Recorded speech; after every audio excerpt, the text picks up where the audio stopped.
तुम ब्लैकमेल कर रहे हो मुझे?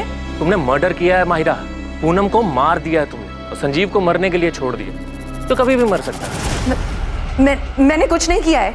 होटल शाइनिंग मून 12 बजे आ जाना। किसी को कुछ नहीं पता चलेगा कि तुमने क्या किया है।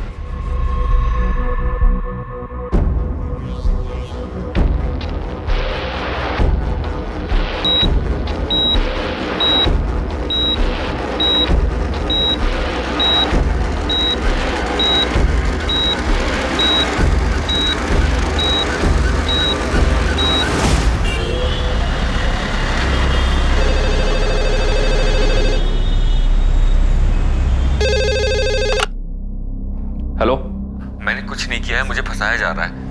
कौन? मनीष कालरा? हाँ सर। अगर तूने कुछ नहीं किया है तो सामने आ। ये क्रिमिनल्स की तरह छुप छुप कर भाग क्यों रहा है? सर आप लोग सारा इल्जाम मुझ पे डाल दोगे, जबकि सच तो यह है कि पूनम मुझे ब्लैकमेल कर रही थी। तेरे लिए अच्छा यही होगा कि तू सरेंडर कर दे। लेकिन सर मैंने कुछ किया ही नहीं है। अगर तूने सरेंडर नहीं किया ना तो हम तेरा जीना दुश्वार कर देंगे और तेरे वो दोनों साथी कमलेश रंजन और पंकज दास को भी हम ढूंढ निकालेंगे। इस पड़ाव पर यह केस सबके सामने था। साफ था कि मनीष कालरा ने इस अपराध को अंजाम देने के लिए 2 हिस्ट्री शीटर्स को पैसे दिए थे। लेकिन क्या यह केस वाकई में इतना साफ था जैसा कि सोचा जा रहा था? हाँ राठौर, गनसेलर उस्मान शेख की खबर हाथ लगी है। मेरी टीम वहाँ पहुँच रही है, मैं भी निकल रहा हूँ। तुम्हें यहाँ से कोई मदद चाहिए? नहीं, फिलहाल तो कोई हेल्प नहीं चाहिए। हम उस्मान को तो पकड़ ही लेंगे, उसे तोड़कर बल्लू का पता तो मिल ही जाएगा। सर, संजीव के फादर धनीराम को बल्लू का जो धमकी वाला कॉल आया था, बस इतना समझ लो कि बहुत साजें खींच ली हैं संजीव ने। अब और जीना है उसको तो मुझे पैसे दे दो। ट्रेस नहीं हो पाया? सब फेक है सर। आईडी एड्रेस सब फर्जी यूज हुआ है। संजीव की कंडीशन में कोई इंप्रूवमेंट हुई? पेशेंट ट्रीटमेंट पर रिस्पॉन्ड कर रहा है। डॉक्टर, संजीव बात करने की कंडीशन में कब तक आ सकता है? ये बता पाना मुश्किल है, लेकिन इतना कंफर्म है कि पेशेंट सर्वाइव कर जाए। यमुना जी, यहाँ हॉस्पिटल में कोई माहिरा तलवार नाम की लड़की आई थी संजीव से मिलने? नहीं, पर ये माहिरा तलवार कौन है?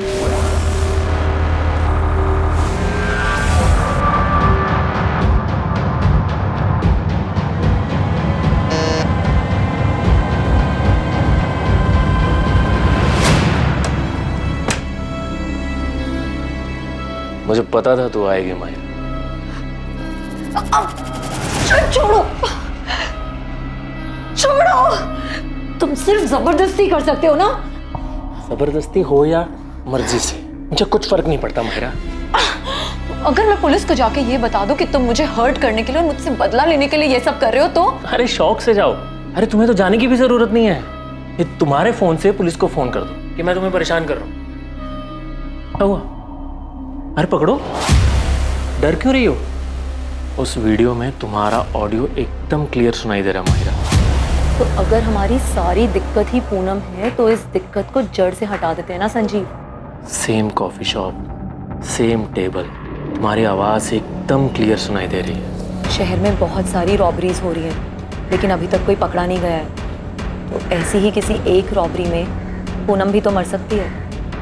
मैंने उसे नहीं मारा है। तुम्हारा ये खूबसूरत चेहरा, जेल की सलाखें, कभी सोचा है तुमने जेल में पुलिस तुम्हारे साथ क्या क्या करेगी?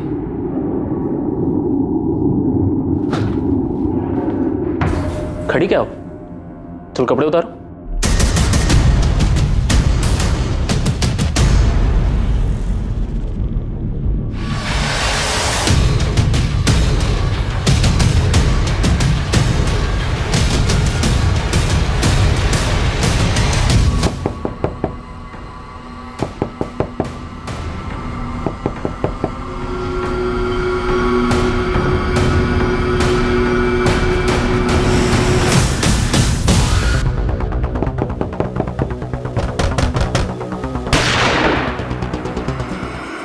खेल खत्म उस्मान, गन नीचे रख दे।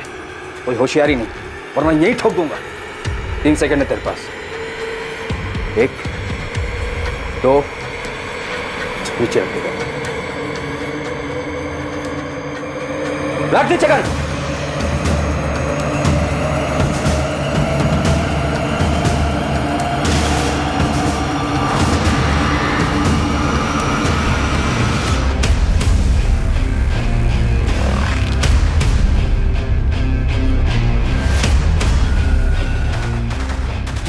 मेरे पीछे टाइम और एनर्जी दोनों वेस्ट कर रहे हैं आप लोग। उस मनोज खोसला को उठाना चाहिए था आपको। पूनम के कहने पर तुमने किसे हायर किया था? इस सवाल का जवाब ये है कि ना तो मैंने किसी को हायर किया, ना ही पूनम के वाहियात ख्याल को पूरा करने में उसकी कोई हेल्प की। मैं सब कुछ बताऊंगा आपको, लेकिन आप मेरी बात पे यकीन नहीं करेंगे। आप रिसोर्सेज वेस्ट करेंगे, मेरे पीछे खबरी लगाएंगे, कॉल डिटेल्स निकलवाएंगे, लेकिन आपको मिलेगा कुछ नहीं। क्योंकि मैंने जो कुछ किया है बड़ी सफाई के साथ किया है। सर मैंने कुछ किया ही नहीं है। आप मनोज खोसला को उठाइए। ऐसा क्या जानते हो तुम मनोज खोसला के बारे में? शोर की दाढ़ी में तिनका, नर्वस है वो, उठाइए उसको। अच्छा, पूनम के बारे में एक बात और बताता हूं आपको मैं। पूनम गर्दन तक धसी हुई थी कर्जे में, 1 करोड़ से ज्यादा। वो सारा पैसा मनीष कार्ला नाम के बंदे से लेती थी। पूनम की गर्दन थी उसके हाथ में, तो पूनम के पास मनोज की गर्दन दबा के पैसे निकलवाने के अलावा कोई और रास्ता नहीं था। वो मनोज खोसला पे जोर दे रही थी कि वो फ्लैट बेचकर हिस्सा दे दे। फ्लैट की कीमत थी 1 करोड़ 25 लाख। मनोज, मुझे सिर्फ पैसे चाहिए, एनी हाउ जरूरत है मुझे। अब चाहे तुम मार्केट रेट पे 50% कैश दो या फिर फ्लैट बेचकर मुझे पैसे दो। इतना सब कुछ जानते हो तो ये बात पहले क्यों नहीं बताई गिरीश? सर आप इन्वेस्टिगेशन करते हैं तो थोड़ी बहुत इन्वेस्टिगेशन हम भी कर देते हैं। आपके ऑफिसर से जब बात हुई तब मैंने ठान लिया कि इस किलर को मैं भी ढूंढूंगा, और ढूंढना शुरू भी कर दिया। आपके ऑफिसर को मैंने संजीव का दूसरा नंबर दिया था, चेक कीजिए, देखिए माहिरा तलवार को ढूंढिए सर, उसके चैट मैसेज चेक कीजिए। सर मैं दावे के साथ कह सकता हूं कि पूनम ने ये प्लान रचा ही नहीं। लूट दिखाने का कोई एंगल था ही नहीं। सर ये बात तो कोई भी अपनी परेशानी में अपने पर्सनल भड़ास निकालने के लिए कर सकता है, और पूनम ने भी सिर्फ और सिर्फ सोचा ही था, और वो इसलिए क्योंकि वो काफी डिस्टर्ब थी अपने पति और माहिरा के अफेयर को लेकर। आप मनोज खोसला को उठाइए, शायद कोई ठोस लीड दे दे आपको। और वैसे मैं तो आपके लिए अवेलेबल हूं 24/7।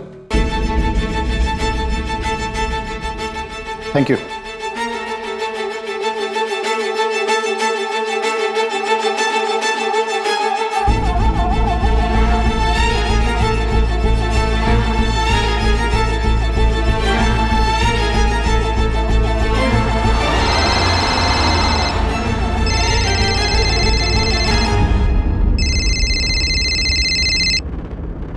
हेलो, माहिरा तलवार जी मैं असिस्टेंट सब इंस्पेक्टर आरती त्रिवेदी बोल रही हूँ। जी बताइए।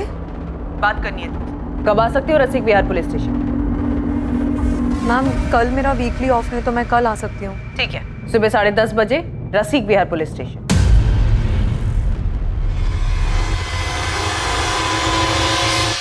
सर ये है कमलेश रंजन का नंबर। सर पर मैं जो करवाना चाहता था वो ऐसे नहीं होना था। तो और क्या क्या करना चाहता था मनीष कालरा? सर पूनम के घर पे अटैक का प्लान था ही नहीं, और प्लान में उसके हस्बैंड संजीव को किसी भी तरह का हार्म पहुंचाने का कोई इंटेंशन नहीं था हमारा, क्योंकि सर उससे मेरी कोई दुश्मनी है ही नहीं। सर मैं मानता हूं कि मैंने पूनम को मारने के लिए कमलेश को सुपारी दी थी, लेकिन ये काम ऐसे नहीं होने वाला था। सर कमलेश ने मुझे बताया था कि वो इसे रोड एक्सीडेंट में करेगा, उसके घर पे नहीं, ताकि पूनम का मर्डर एक हादसा लगे। पूरा प्लान रेडी है सेठ, कुछ ही दिनों में आपका काम हो जाएगा। अब तक तो काम हो जाना चाहिए था ना कमलेश। पूनम मुझे आए दिन धमकी दे रही है, मैं नहीं चाहता कि वो पुलिस के पास जाए। और एक तो तुम्हारा प्लान है कि अरे सेठ आप बेफिक्र रहिए, पूरी फील्डिंग हो चुकी है।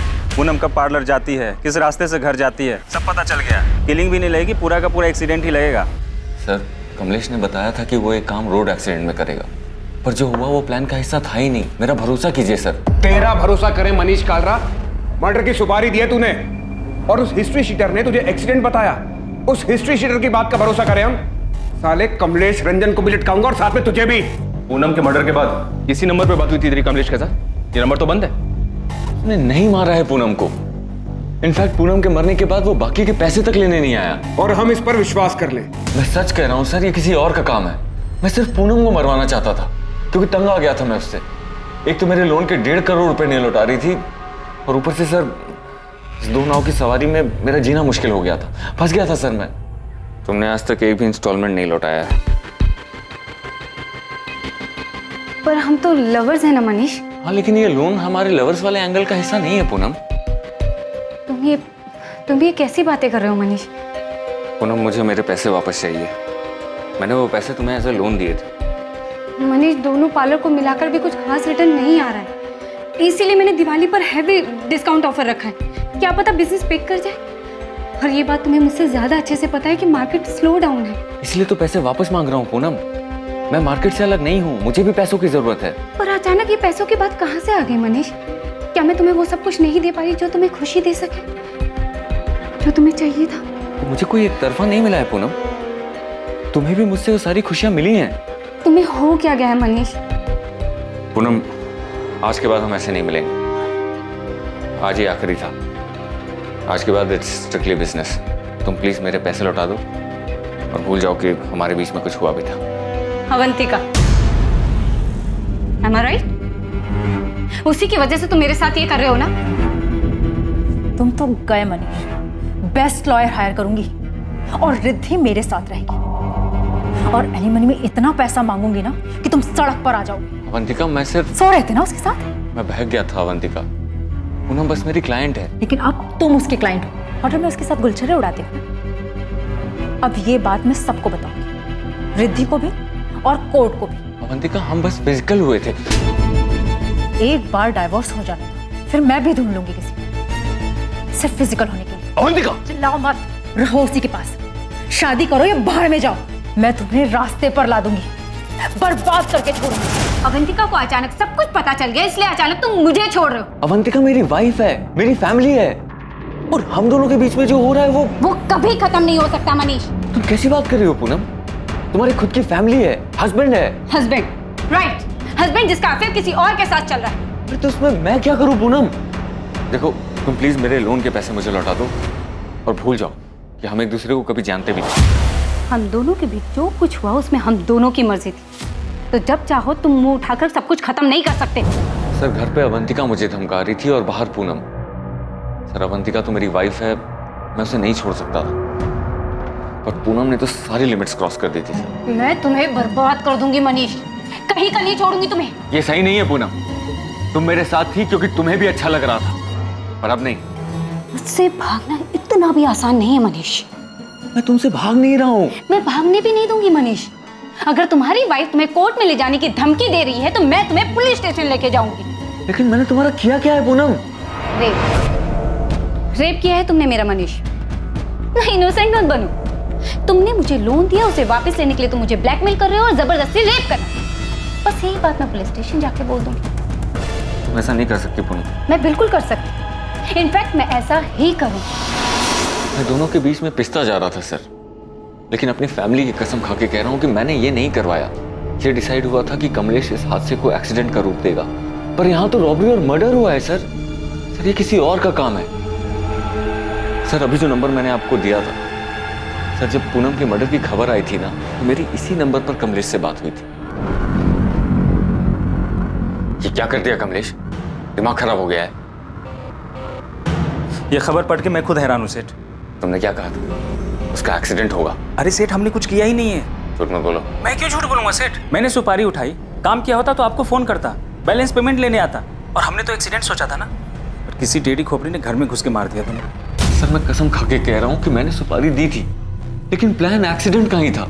साले, तेरे जैसे मास्टरमाइंड और कमलेश जैसे हिस्ट्री शीटर पर भरोसा करने लगे ना, तो हमें नौकरी छोड़ के घर बैठ जाना चाहिए।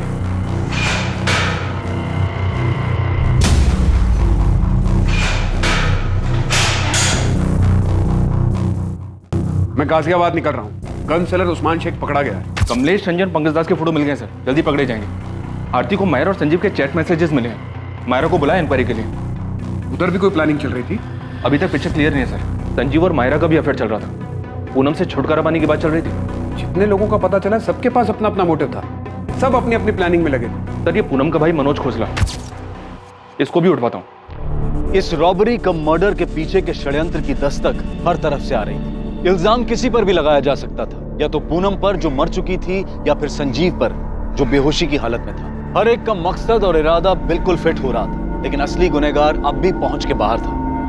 मैंने बल्लू को .25 कोलेट गन बेची थी, ये मैं यादव साहब को पहले ही बता चुका हूँ, लेकिन ये वाला कांड किसने किया ये मैं नहीं जानता। मैं बस गन बेचता हूँ साहब, उसे चलाने का काम नहीं करता।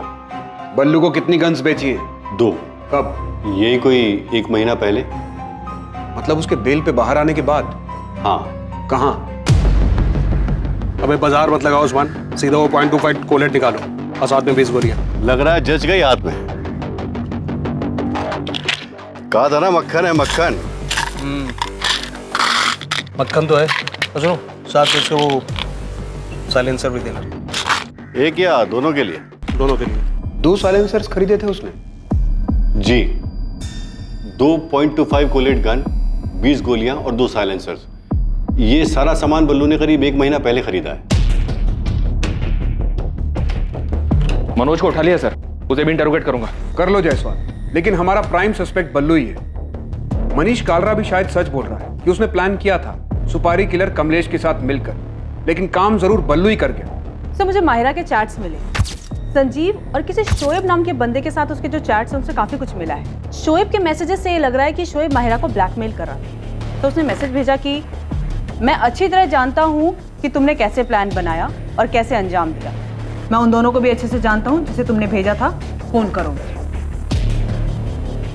अभी शोएब कौन है? तो ये तो वही बताएगा। मैंने 2 कांस्टेबल भेजे उसे उठाने के लिए। वैसे इन मैसेजेस से ये लगता है कि शोएब काफी कुछ जानता था और इसी वजह से वो माहिरा को ब्लैकमेल कर रहा था।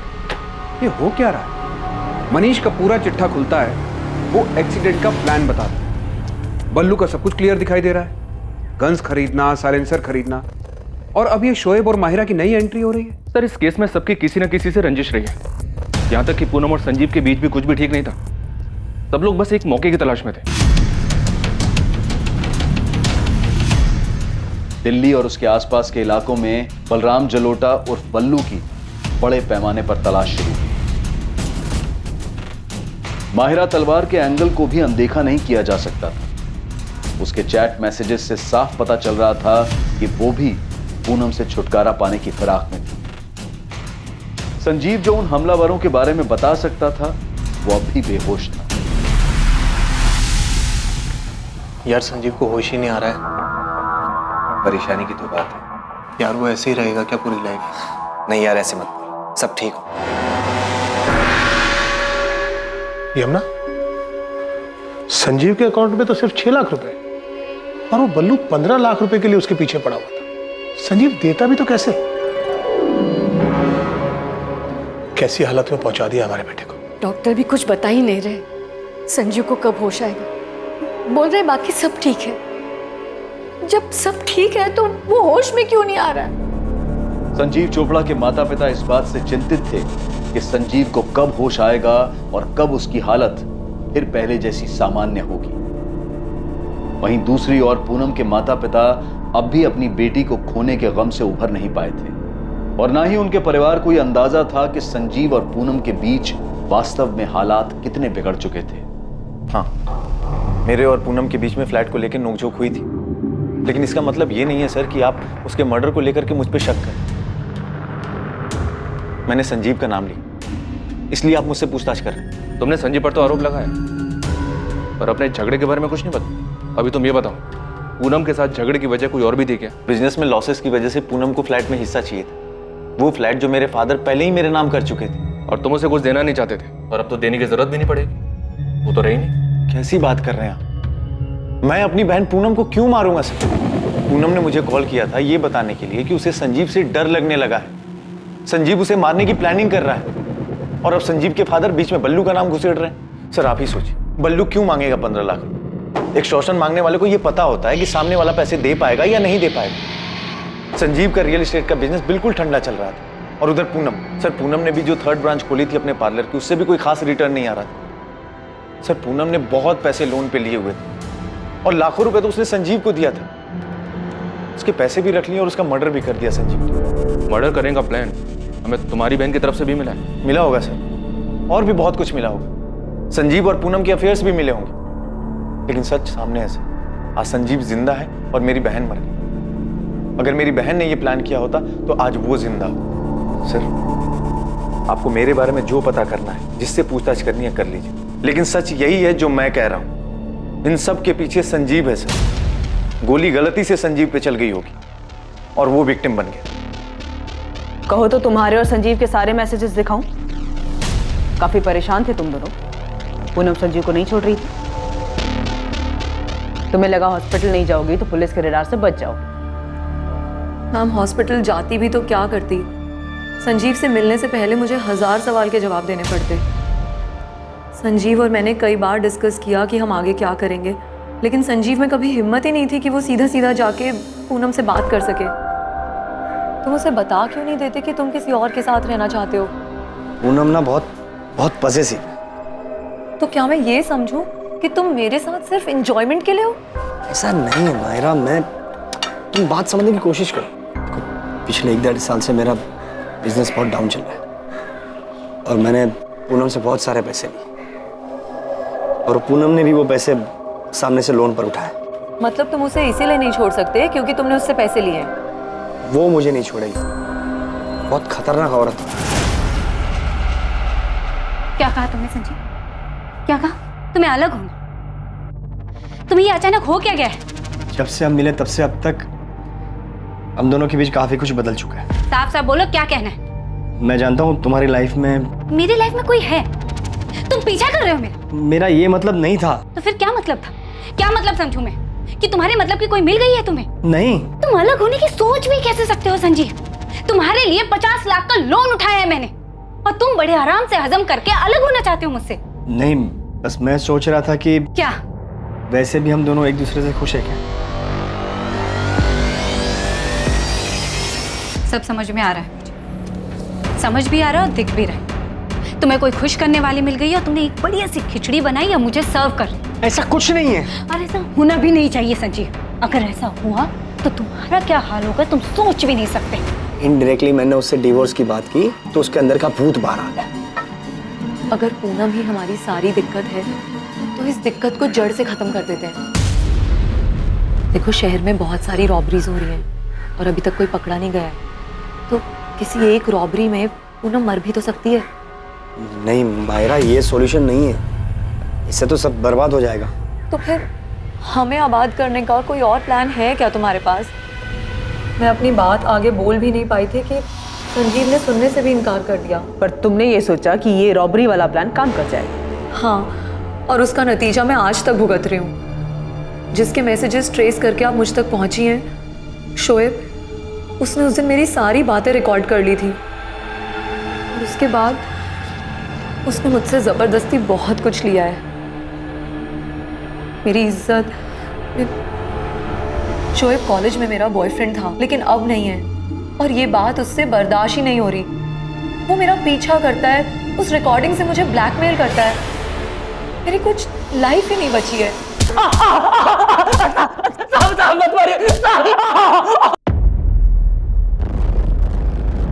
सब जानता है ना तू? बोल संजीव चोपड़ा घर में डाका किसने डाला? किसने डाका डाला? मैडम मुझे कुछ नहीं पता, मुझे सच में कुछ नहीं पता। तूने माहिरा को ब्लैकमेल किया, उसे होटल में बुलाया, ब्लैकमेल करके उसे यूज किया। मैडम मैं तो उससे प्यार करता हूँ मैडम। भले इसको प्यार कहते हैं? प्यार कहते हैं इसे? बता वो दोनों किलर्स कौन थे? किसने भेजा था उन्हें? माहिरा ने? बोल। मैडम मुझे सच में कुछ नहीं पता मैडम।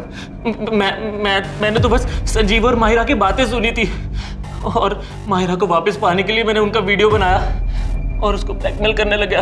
मुझे माफ मैडम मैं आपके पैर पकड़ के माफी मांगता हूँ। मैं माहिरा के भी पैर पकड़ के माफी मांग लूंगा। प्लीज मुझे मत मारिए मैडम, प्लीज मुझे माफ कर दीजिए मैडम, प्लीज मुझे माफ कर दीजिए।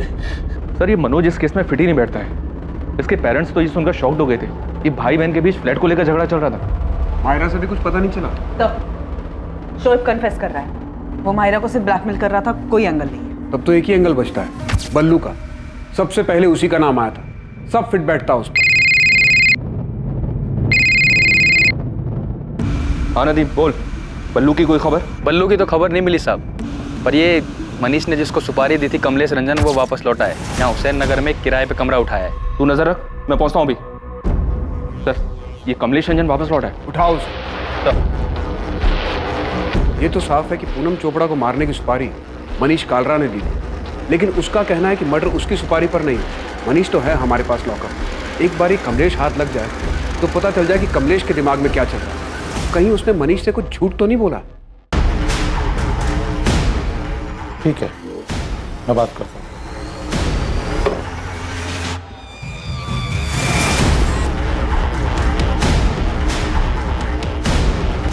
वो वाला कमरा है साहब।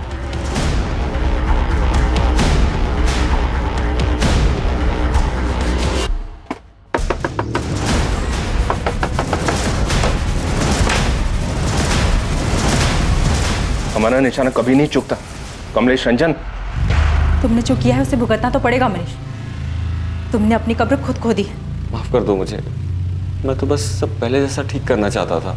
पहले जैसा अब कुछ नहीं रहा मनीष, सब कुछ बिगड़ चुका है। ये दरार तुमने पैदा की, खूनी बन गए तुम। कहाँ है तेरा साथी पंकज? पता नहीं साहब, ये कांड होने के बाद हम अपने अपने रास्ते निकल गए। उसके बाद बात नहीं हुई हमारी। वो कोलकाता की तरफ गया था। कैश कितना था और गहना कितना मिला? काहे का कैश? अबे वो कमलेश, ज़्यादा होशियारी मत कर, समझा? वो मनीष हमारे हाथ में है, प्लान जानते हैं हम। 3-4 और रॉबरी तेरे नाम पे डाल देंगे, गोली मार देंगे, कोई नहीं आएगा तुझे पूछने कमलेश। हाँ साहब, आप कर सकते हो, पर मुझे मारने से असली मुजरिम तो नहीं मिलेगा ना। मैं खुद हैरान हूँ।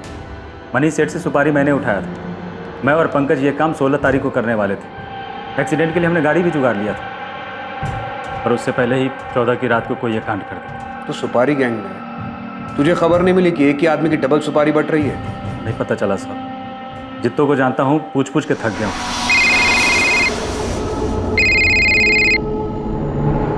हेलो, नमस्कार, मैं गिरीश रावत, प्राइवेट डिटेक्टिव। पहचाना? हाँ हाँ पहचाना, बोलो।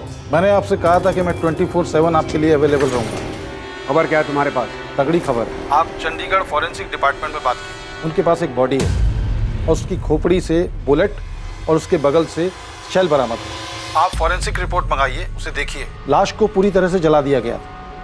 वहाँ के फॉरेस्ट एरिया में 1 महीने पहले चंडीगढ़ पुलिस को ये डेड बॉडी मिली।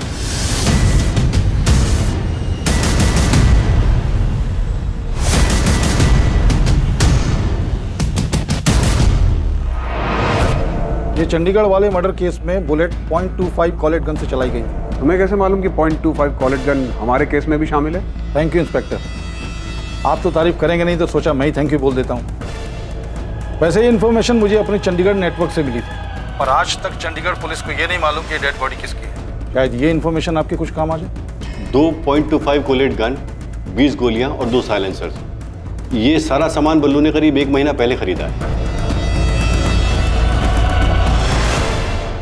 जी सर, जंगल में मिली थी बॉडी, 17 सितंबर की बात, एकदम जली हुई कंडीशन में। आज तक पहचान नहीं हो पाई विक्टिम की, वैसे पहचानना मुश्किल है। ये मर्डर बलराम जलोटा उर्फ बल्लू का ही काम होगा।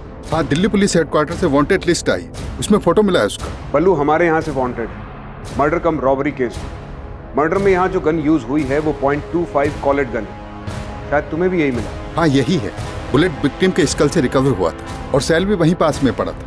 FSL के पास ही है वो, और रिपोर्ट दी है उन्होंने कि गोली .25 कॉलेट गन से ही चली थी। मुझे FSL से वो बुलेट चाहिए।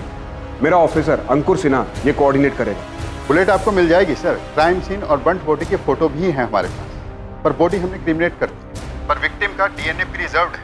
आइडेंटिटी ट्रेस करने में दिक्कत इसलिए आ रही है क्योंकि कोई मिसिंग रिपोर्ट ही मैच नहीं हो पा रही है। एक अनजान आदमी की चंडीगढ़ में हुई हत्या और उस हत्या में इस्तेमाल की गई गन का संजीव और पूनम के घर पर हुई डकैती और हत्या के केस से निश्चित तौर पर संबंध था। मगर इन कड़ियों को जोड़ पाना और प्राइम सस्पेक्ट बलराम जलोटा और बल्लू तक पहुंच पाना पुलिस के लिए आसान साबित नहीं होने वाला।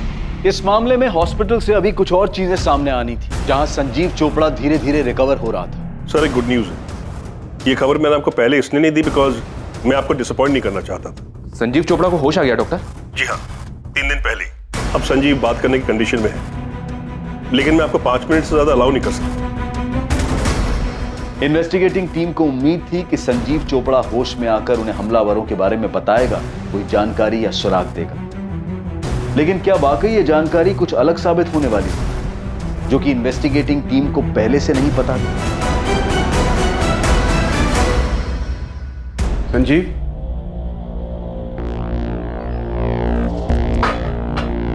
कैसा लग रहा है संजीव? कुछ समझ में नहीं आ रहा सर।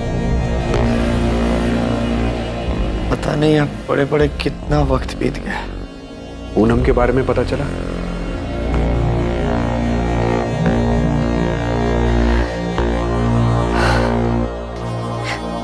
मुझे यकीन नहीं हो रहा मैं कैसे बच गया। तुम्हारे फादर ने तुम्हारे कजन बल्लू का नाम लिया, वो धमका रहा था तुम्हें? हाँ सर, बल्लू ने ही धमकी दी थी। मुझे क्या पता था वो सच में ऐसा कुछ करेगा। पक्का वो बल्लू ही था? हाँ सर, वो बल्लू ही था। अरे कौन है भाई?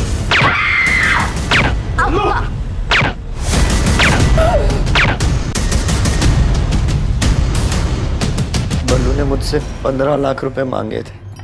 मुझे क्या पता, नहीं दूंगा तो अटैक करेगा। आपने पकड़ा बल्लू को सर? जल्द पकड़ लेंगे, अब तुम आराम करो। बस यही कंफर्म करना था कि ये सब कुछ बल्लू ने किया है। सर, बल्लू पकड़ा गया? हर जगह पुलिस अलर्ट है उसके लिए, जल्दी पकड़ा जाएगा। आप संजीव का ख्याल रखिए।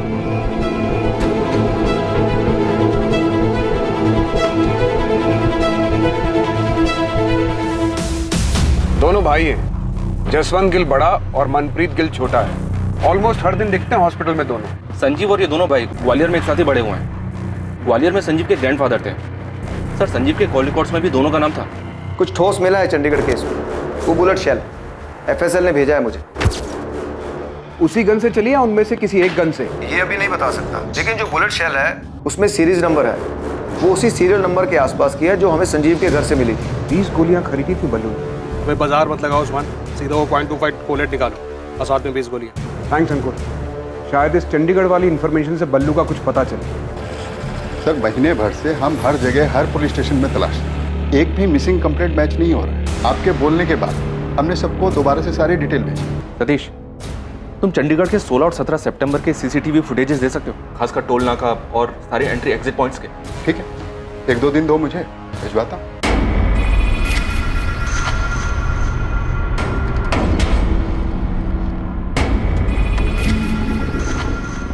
जसवंत, वो बंदा दिखाई दे रहा है तुझे? कौन? वही जो बाइक के पास खड़ा लाइनिंग टी-शर्ट वाला। वो 2 दिन से यहीं दिखाई दे रहा है। हाँ यार, इसको तो हॉस्पिटल के अंदर भी देखा था मैंने। ये ले भाई।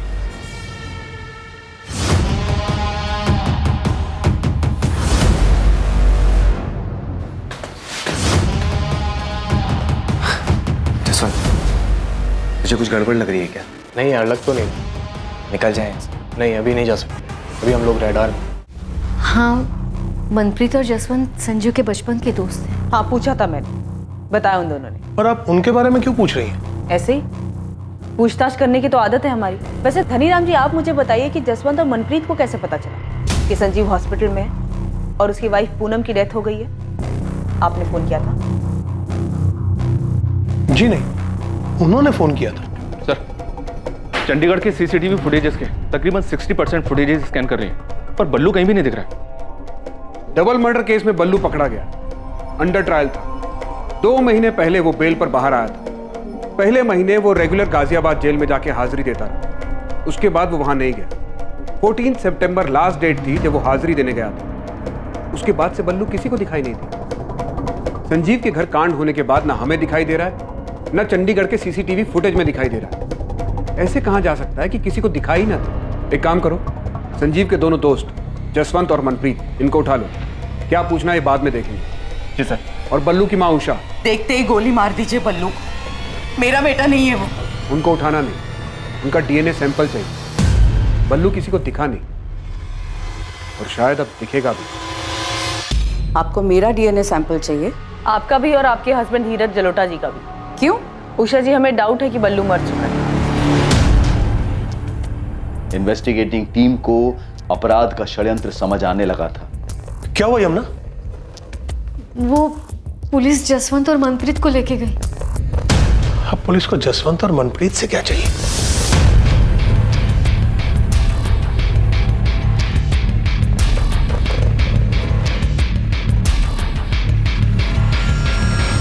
चंडीगढ़ से मिली अनजान लाश के प्रिजर्व किए गए DNA सैंपल्स बलराम जलोटा उर्फ बल्लू के माता पिता उषा और धीरज जलोटा के DNA सैंपल्स के साथ मैचिंग के लिए भेजे गए। बैठ जाओ।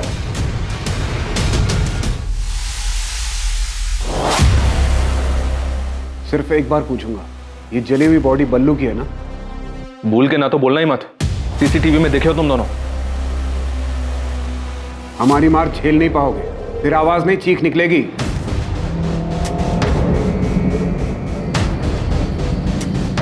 लो, बन गई बोतल। इतने दिन से प्रैक्टिस कर रहे हो ना? चलो अब लगाओ निशाना। बाएं आंख बंद करो, 1 2 3 में बोतल धड़ाम। और इतनी पास में बोतल बांधा है कि आसानी से बोतल फूटनी चाहिए, ठीक है? और टेंशन मत लो, इसमें ये साइलेंसर लगा है, किसी को सुनाई नहीं देगा, किसी को कुछ पता नहीं चलेगा। 3 तक गिनती में बोतल धड़ाम। 1 2 3।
कौन है? कौन है ओए? कौन है? सर, प्लान हमारा नहीं था सर। हमें तो सिर्फ पैसे मिलने वाले थे और घर में कोई लूट भी नहीं हुई थी। सर, प्लान हमारा नहीं था सर। हमें तो सिर्फ पैसे मिलने वाले थे और घर में कोई लूट भी नहीं हुई थी। तो चेक साइन कर देना यार संजीव।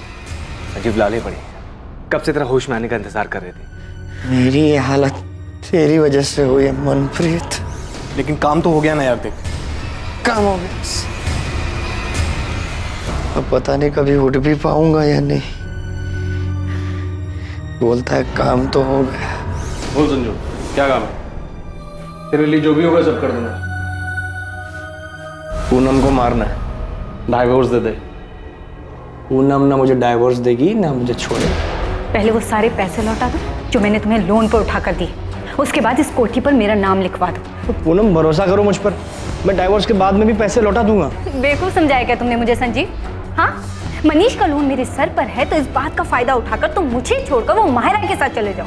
पर यू नो व्हाट, मैं तुम दोनों को देखकर ना तो खुश हो पाऊंगी ना डाइवोर्स दे, जिंदगी बर्बाद कर दूंगी, रगड़ दूंगी तुम्हें। और ऐसा करने से तुम्हारे कलेजे को ठंडक पहुंचेगी। चाहे कुछ भी हो, तुम्हें आराम से नहीं। और रही बात डाइवोर्स की, तो सोचना भी मत। हटा देंगे तुम्हारे रास्ते से काटा। हमको क्या बोले? तू बता। 15 लाख दिए, लेकिन तू ये कांड नहीं करेगा। तो तुम करोगे? मेरे 2 दोस्तों को तैयार कर, गन चलाने की ट्रेनिंग दे, वो करेंगे काम। ऐसे तभी तो पुलिस को लूट और रॉबरी का केस लगेगा और मैं बोलूंगा कि तू एक्सटॉर्शन के पैसे के लिए मेरे पीछे पड़ गया, तो पुलिस के रडार में आएगा ही नहीं और पुलिस तुझ तक पहुंच नहीं पाएगी। देखो, शहर में बहुत सारी रॉबरीज हो रही हैं और अभी तक कोई पकड़ा नहीं गया है, तो किसी एक रॉबरी में पूनम मर भी तो सकती है। एक तरफ पुलिस को लूट और रॉबरी का केस लगेगा और दूसरी तरफ तेरा नाम आएगा एक्सटॉर्शन। पुलिस किसी नतीजे पर पहुंच नहीं पाई और थोड़े दिनों में अपने आप ये केस बंद हो जाएगा। धन्य हो मेरे भाई। मैं सोच रहा था कि अपने खानदान में सिर्फ क्रिमिनल बुद्धि ना मेरे पास ही है, लेकिन तुम तो मुझसे भी आगे की सोच रहे हो। कमाल है। जसवंत और मनप्रीत को सिखा गन कैसे चलाते हैं। गन पर साइलेंसर होना चाहिए। टेंशन मत लो, हो जाएगा। कब करना है फाइनल डेट बता। तू गन का इंतजाम कर, ट्रेनिंग दे, डेट में बता दो।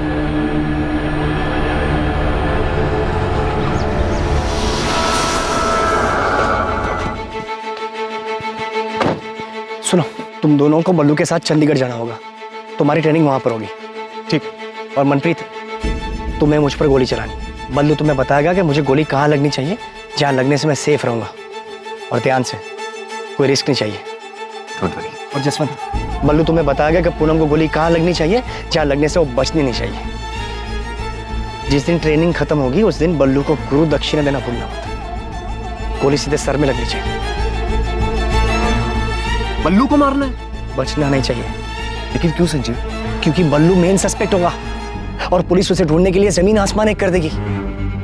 उसे मारने के बाद इतनी अच्छी तरह से जलाना ताकि कोई पहचान ना सके, और पुलिस के हाथों सस्पेक्ट लगेगा ही नहीं, केस अपने आप बंद हो जाएगा।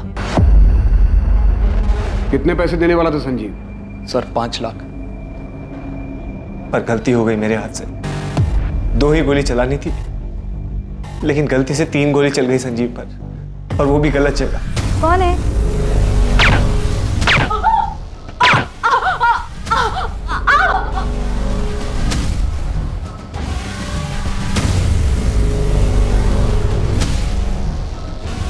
चला, अब गोली चला मुझ पर, ध्यान से।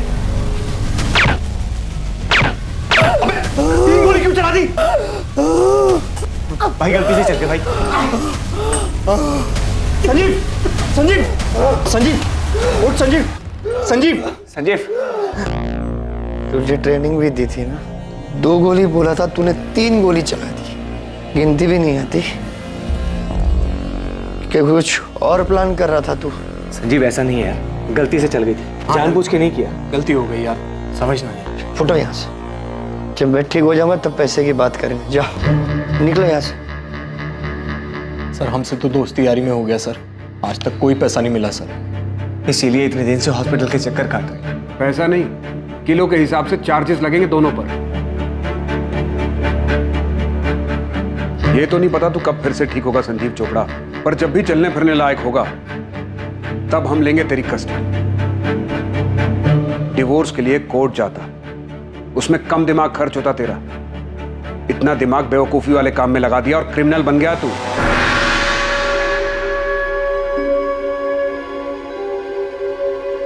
संजीव के माता पिता इस खुलासे से हैरान थे कि अपनी पत्नी से छुटकारा पाने के लिए उनके बेटे संजीव ने ऐसा क्रूर षड्यंत्र रचा। मैं शुरू से ही कह रहा था आप लोगों कि ये सब संजीव का किया हुआ।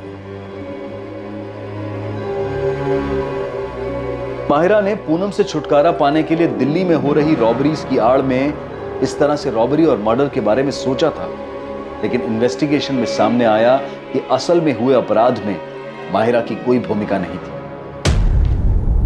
डीएनए रिपोर्ट आ गई है सर, और मैच भी हो ही गया होगा। जी हाँ सर, वो जली हुई डेड बॉडी बलराम जलोटा और बल्लू की ही थी। ऐसी आपराधिक और खतरनाक बातें सोचने में हम इंसानों के दिमाग का कोई तोड़ नहीं। संजीव चोपड़ा, जसवंत गिल और उसके छोटे भाई मनप्रीत गिल पर बलराम जलोटा और पूनम चोपड़ा की हत्या के लिए आईपीसी की धारा 302 के चार्जेस लगे हैं। पुलिस संजीव के हॉस्पिटल से डिस्चार्ज होने का इंतजार कर रही है ताकि उसे कस्टडी में लिया जा सके। न जाने ऐसे कितने ही उदाहरण हैं जहां किसी अपराध को अंजाम देने की लोगों की बेवकूफी भरी सोच उन्हें अपराध के ऐसे रास्ते पर धकेल देती है जहां उनकी इच्छाओं के विपरीत ताउम्र उन्हें इसके नतीजों का सामना करना पड़ता है और वो सलाखों के पीछे पहुंच जाते हैं। फिर भी बार बार यही देखने को मिलता है कि जुर्म की सोच कई लोगों के दिमाग में पनपती ही रहती है। ऐसे मूर्खतापूर्ण अपराध के बारे में सोचते वक्त दिमाग इतना मजबूत कैसे हो जाता है, और वही दिमाग किसी टकराव की स्थिति से बाहर निकलने का आसान सा रास्ता खोजते वक्त इतना असहाय क्यों हो जाता है। डिवोर्स लेकर अलग होने में तकलीफ हो सकती है, लेकिन इससे किसी की जान नहीं जाएगी, ना खुद की और ना ही किसी और की। जुर्म की अंधी गली के आखिर में सिर्फ अंधेरा ही मिलता है, और साथ ही मिलता है अपराधी होने का अभिशाप और बचे हुए जीवन को पछतावे में काटने की सजा। Crime never page. अब मैं अनूप सोनी आपसे विदा लेता हूं। कल रात कौन बनेगा करोड़पति के करमवीर एपिसोड के बाद आपसे फिर मुलाकात होगी एक नए केस के साथ। और याद रखें, क्राइम और आपके बीच में सिर्फ इतना फर्क है कि आप कितने सतर्क हैं। सतर्क रहें, सुरक्षित रहें। जय हिंद।